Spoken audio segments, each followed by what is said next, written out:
sommes quel type de personnes.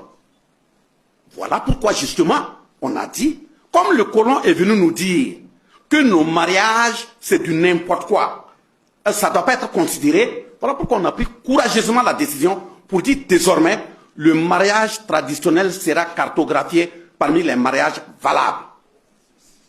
On envoie un officier de l'état civil, il va suivre et puis noter. Vous allez croire qu'on amène la cola, les vieux s'asseyent, ils unissent les familles, on fait, les couples là se partagent. Et puis vous dites que ça, c'est pas un mariage.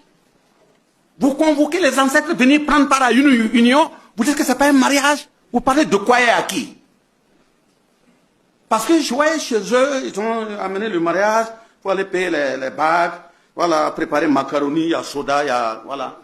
Et puis après là, bon, et ça fait après, ça ne tient pas. Allez-y à l'article 7 de l'achat du Kouroukanfouga 1312. Il est dit quoi à l'intérieur? Même dans le mariage là, scellé comme ça, on ne décèle pas un mariage en plein village ou en pleine ville. Pour séparer un couple, les gens doivent pouvoir se retrouver.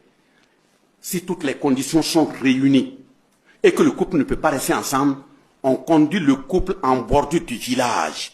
C'est là-bas que la séparation se fait, pas au village. Mais lié au modernisme, oui, on est là assis, on crée des palais de justice en pleine ville, chaque jour, paf, séparation. Et on veut être en paix. On a piétiné. On doit retourner aux sources. Et même là-bas, il est dit la nature, quand tu arrives, dans la même charte, là, lisez. Il est même dit quand tu arrives, même le feu de brousse, ça ne se met pas au hasard. On ne met pas le feu à la brousse au hasard. Ça veut dire qu'ils avaient réfléchi pour revenir à la question du nom. Quand la femme accouche, quand on va informer le premier responsable de la famille, si on lui donne le sexe de l'enfant, quand il se lève pour aller là, il va donner un nom proverbial. C'est une invocation de force. C'est pour dire que le nom est une invocation de force sur un corps humain. Invocation de force. Ce qui fait que ces noms ne se donnent pas avec colère. Ça ne se donne pas avec vengeance. Ça ne se donne pas avec récrimination. Ça ne se donne pas avec injure. Parce que ce sont des forces qu'on invoque sur la personne.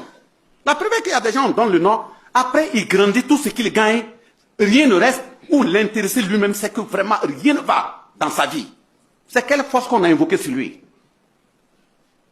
Et quand c'est une fille qui est venue, c'est la plus âgée de la famille qu'on interpelle. Ça, elle ne peut pas se déplacer, elle mandate quelqu'un avec le nom. Ça, c'est le nom proverbial. Mais maintenant, le nom dont